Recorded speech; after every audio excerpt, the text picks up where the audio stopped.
All of my work is about storytelling, and the themes do repeat, but it's really about each journey of whether it's a trip to Bali or an emotional grief or discovery.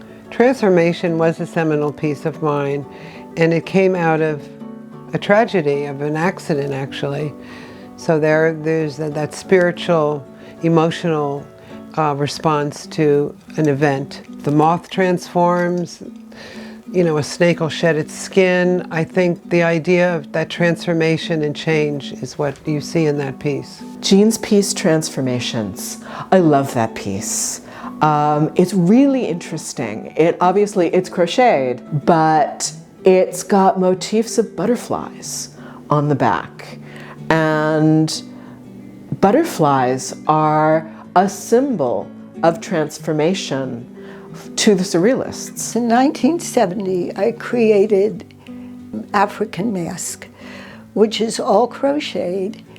Now it's in the permanent archives of the Metropolitan Museum. I started by just crocheting a tiny little part here, and the piece grew. But what was important to me then was about transformation. And that when you would put on this garment, you would have another experience. You're totally cloaked. You have your face shows, but there are mittens. The coat is down to the floor. Clothes are the armor we put on to help us navigate the world and to telegraph to the world who we are, where we are, what we think. And also sometimes to project who we'd like to be. So I feel like I never had a choice. I was born to a mother who sewed, a grandmother who crocheted, a father who was a builder. Creativity was what I knew. My name is Jean Cacicedo. I was born on the East Coast in New Jersey. Janet Lipkin and I met in high school, Union High School, in the art room. She was wearing these leather sandals that just blew me away, like, wow, this girl's really cool. We'd go to New York together. One time we went, when we were seniors, we saw Bob Dylan in the cafeteria, and we both decided this is where we're going to school. I went to school at Pratt during the counterculture revolution. We define beauty like any generation does in various ways. And for us, wearing things, whether it's hats or outerwear, it was really about the body in the street. When I went to Pratt, it was really all about fine art. There was no fiber there, and we dressed in rags. It was the cultural 60s. It was great, but everybody would always say to me, "What are you, in the fashion department?" Because the way I layered my rags, or the ripped jeans, or the whatever, and I'd go, absolutely not, because at that point, fashion was a dirty word. So this was the baby boom generation going, we're going to rebuild the world in a way that we think it should be. It's very optimistic. It's very romantic. It's very hopeful. So it was a way for people to get away from the much more rigid dress constructs of the 1950s and kind of break loose. So the artists of the art to wear movement were in the middle of this ferment. That was the world they lived in. When I learned to crochet in the summer of my sophomore year, I brought it back to Pratt. And Marika and Janet and Sharon and Dina, we all went nuts with it. And we created actually a support system right there by sharing ideas and then translating those ideas into our work and assignments at Pratt.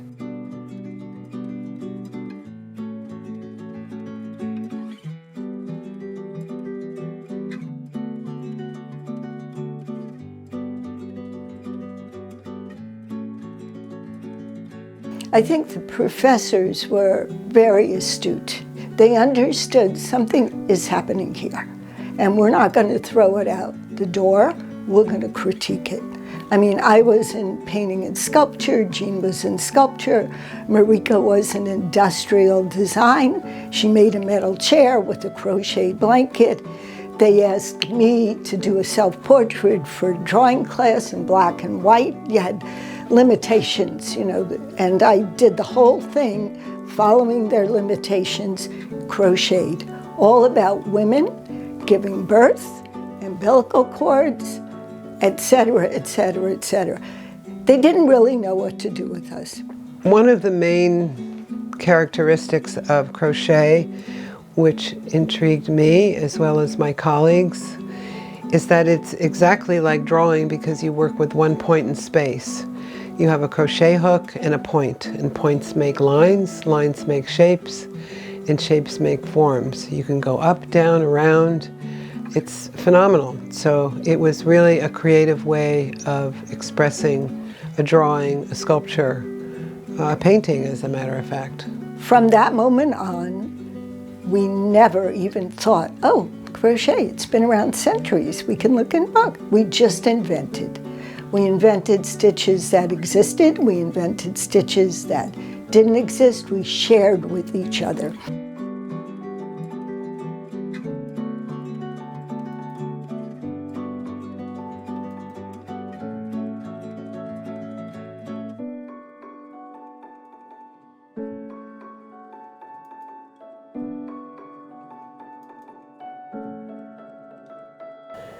And I met a guy, Cacicedo, and he said, I'm going to Wyoming, you want to go? Sure. Maybe we should get married. Sure. So we went to Wyoming, and it was a wonderful experience to be in a cold climate because I got to make all these wonderful clothes out of a lot of hand spun. So I learned from some folks there how to spin wool, and these are all natural dyed. So all of these are done natural dyed. I used a lot of fur at the time and leather to punch out and then crochet around. This was very warm and quite useful in the winters of Wyoming. I'd sit there by the fireplace with my spinning wheel, and that's what I did at night in Wyoming. I spun wool. In the daytime I collected plants and did natural dyeing. It was a beautiful life. Feminism was pronounced or becoming. We were becoming. So we thought very highly of ourselves. We felt anything was possible. Going to school in the 60s was an awakening in that it was a cultural revolution in many ways. And I felt that the paradigm of male painters and male art world was a very difficult thing to wrap my head around. I mean, I was a feminist in a sense, in that I just thought that we were all equal until it came to the art world. And so they took, I think, a cue from a lot of this, what I would call folk art, the decorated denims, that were all around them. And they started to think about making textiles and clothing and from the point of view of an artist and fine art. And I think the feminism of the era emboldened them to try and scale the walls of the art establishment, which has long looked down on textiles, but in particular on clothing. So that was the 60s and 70s. And so as fashion changed in the 70s, the people making artware kind of took off. We used traditional materials in non-traditional ways, and that in a sense was our camaraderie and our support system that got us through those hard times of wondering, well, maybe we won't be accepted in certain venues, but we have a unity and a community of what we're doing, and proud of it. I was taking off with crochet. I was making vests that absolutely didn't fit. If there was a pooch, you put it in. It was a pocket. And there was a store called D.D. Dominic, and they started showing my work. And it ended up in Vogue, even though it didn't fit. I was selling bags that were outrageous. You know, they were art. And from there, Julie found us. Julie Schaffler Dale, started Julie Artisans Gallery in her dining room in 1971. She had become familiar with some of the work coming out of Pratt and Studio Dell and some of the other places around town by these young artists. And in 1973, she opened a gallery on Madison Avenue, of all places. And I think she chose her location very carefully, because those are the businesses that she wanted to be associated with. If there's a high-end gallery on Madison Avenue, she wanted somebody visiting that gallery to walk down the street and maybe be intrigued by something that was in the window of her gallery. My only really big story is seeing a woman come out of the Museum of Modern Art in New York City, and she's dressed in one of my coats, clearly, I know it well. I never knew who bought it. She gets into a limousine and drives off. And that was just thrilling, because she was wearing it not to some big event or party. She was just going to see the museum that day. Crochet was very time consuming. It got to be where I started working more with the fabrics. And that was a wonderful transition to make from crochet to felted fabrics. Well, this wool starts off like this. It's a coating. And once it's shrunk, it looks very much like felt, but felt is a noun. Felt is not what I do. It's a verb. I do a process to make it look like felt, but it's not a true felt. It's woven and shrunk. The Tale of Twins is one of my, I call them big story coats. And that is, they come with a concept, a tremendous amount of drawings. I love to draw. So with that concept, I begin with some rough drawings. Like here, I know that I wanted the dog. So this is a story of what the afterlife of a good dog. He gets to go to his home, which is there, his little house. So with all the drawings that I do, they're all based on opening the garment up as a canvas. And this way, by just closing the shoulder seams, I can make a three-dimensional object from a two-dimensional drawing.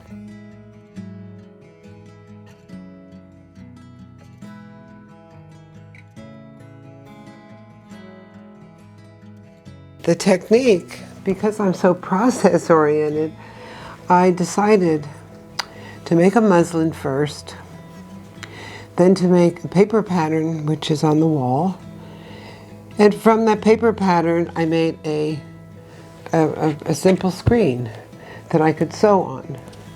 And therefore, my drawing could be utilized through the screen. I would have my pattern piece, would be my marker.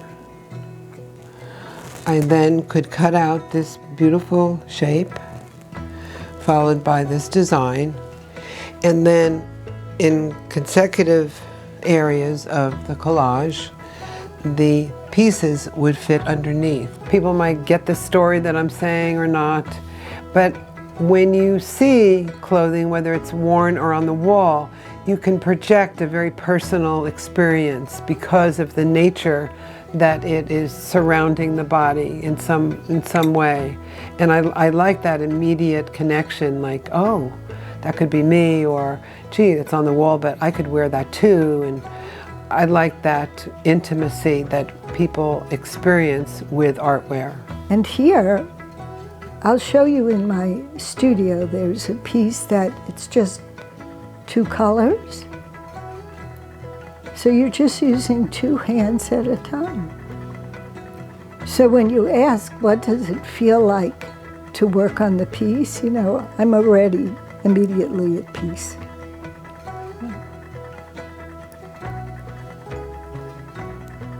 The bird has always symbolized to me freedom. And freedom is being who we are. In 1972, I created a great piece called the bird coat, and it's all natural dyed, and it's all repeated crocheted feathers. And again, it's transforming oneself. Janet's work has a lot to do with transformation, and in particular, you get a lot of natural world from her. And Flamingo, which at its base is one of her machine knitted sweaters. And then it's got this amazing, almost shoulder harness of bird's wings that transform the wearer literally into a bird. It's like you can imagine flapping your arms and taking off. So when I am creating a piece, there are two ways I work. If I have an idea, I will draw it out, I will make a pattern, I will think about the color, I will think about the message, and I will create it. The other way I work is I'll pick up the material, I'll start playing with it, I'll move it around, I'll see how it'll attach. The message, I think, comes through the work even when I'm not trying to. Like, for instance, when I created Flamingo, again, another bird, I was moving from crochet into machine knitting. I was moving from texture into flat graphics, wanting to tell stories. And I created a coat that was a combination of techniques, intarsia and the machine, and sculptural. And then I had flamingo heads that were buttoned onto the shoulders, so it emphasized the wings and the body. But it was also my way of saying, if you want to wear an ordinary jacket, you could take the flamingos off. Fashion changed. And the style of the 70s, and in particular the privileging of this really obviously handmade look, gave way to a taste for something that was much more graphic and much sleeker and obviously better made, something that paid more attention to the way it looked on the body and the way it fitted on the body.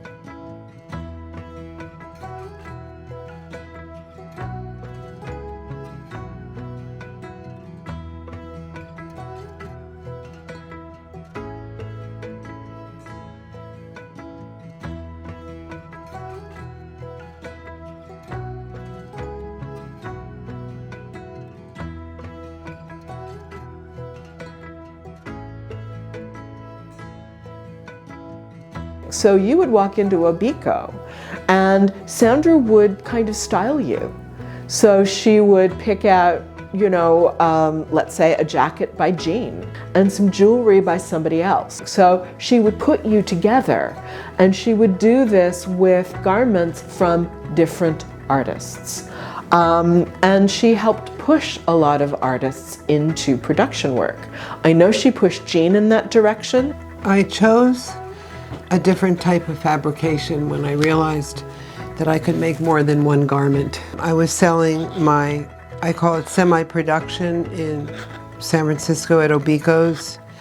So I needed something that was good for a little warmer climates than New York.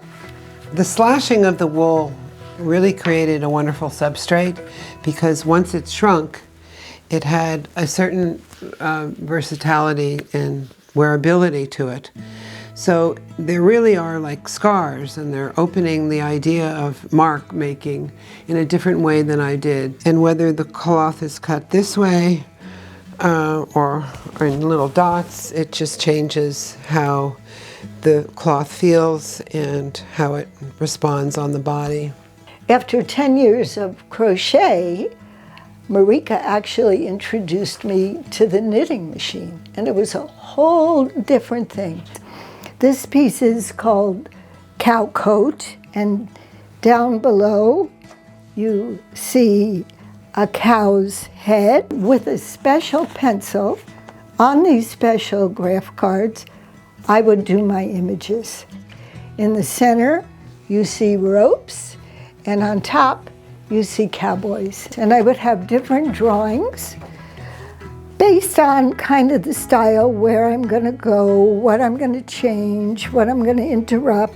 And then I would Xerox them, and I would put directions and a little booklet and actual patterns and measurements and send it off to my knitter.